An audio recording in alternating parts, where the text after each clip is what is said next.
Hello అందరికీ welcome to Shannu logs. ఈరోజు వచ్చేసి సింపుల్గా అయితే చికెన్ ఫ్రై అయితే చూపించేస్తాను.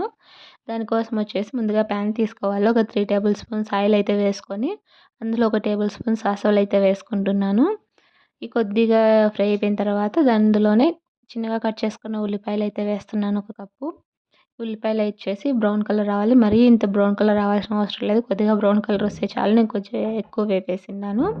ఇందులో ఒక పేస్ట్ వేసాను కదా, అది వచ్చేసి కొత్తిమీర, పుదీనా, అల్లము, తెల్లగడ్డలు, కొబ్బరి, కొద్దిగా చెక్క లవంగాలు వేసి మిక్సీ పట్టుకోండి పేస్ట్ ఇది.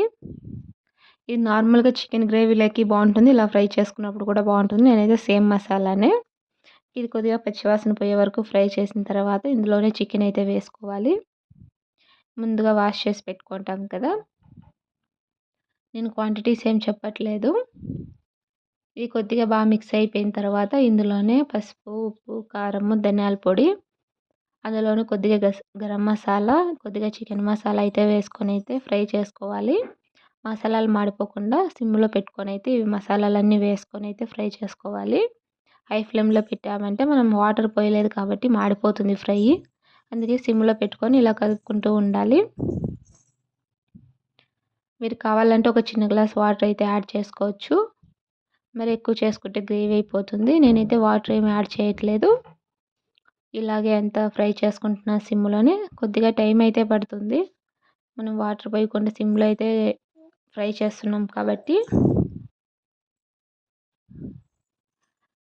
ఇదంతా బాగా ఫ్రై అయిపోవాలి. ఫ్రై అయిపోతే బాగా కుక్ అవుతుంది, సాఫ్ట్గా వస్తుంది, చాలా టేస్టీగా అయితే ఉంటుంది. ఎక్కువ హడావిడి లేకుండా ఇలా సింపుల్గా అయితే చేసుకోవచ్చు. టేస్ట్ కూడా చాలా బాగా నచ్చుతుంది.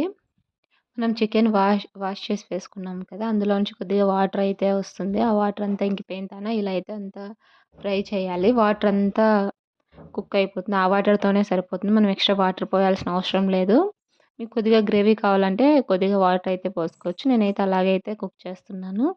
చూసారు కదా, కొద్దిగా అయితే వాటర్ అయితే వచ్చాయి. ఇంకా వాటర్ అంతా ఫ్రై అయిపోవాలి మొత్తము. ఒక హాఫ్ అన్ అవర్లో అయితే అయిపోతుంది, మనం సిమ్లో పెట్టి చేస్తున్నాం కాబట్టి. ఇలాగైతే అంతా ఫ్రై అయిపోవాలి, అంత సిమ్లోనే పెట్టి చేస్తున్నాను నేను. ఇంక ఈ టైంలో మనం చిన్నగా కట్ చేసుకున్న పచ్చిమిరపకాయలు అలాగే కొత్తిమీర వేసుకుంటే మన ఫ్రై అయితే రెడీ అయిపోతుంది. పచ్చిమిరపకాయలు మీరు కారం తినే వాళ్ళైతే వేసుకోవచ్చు.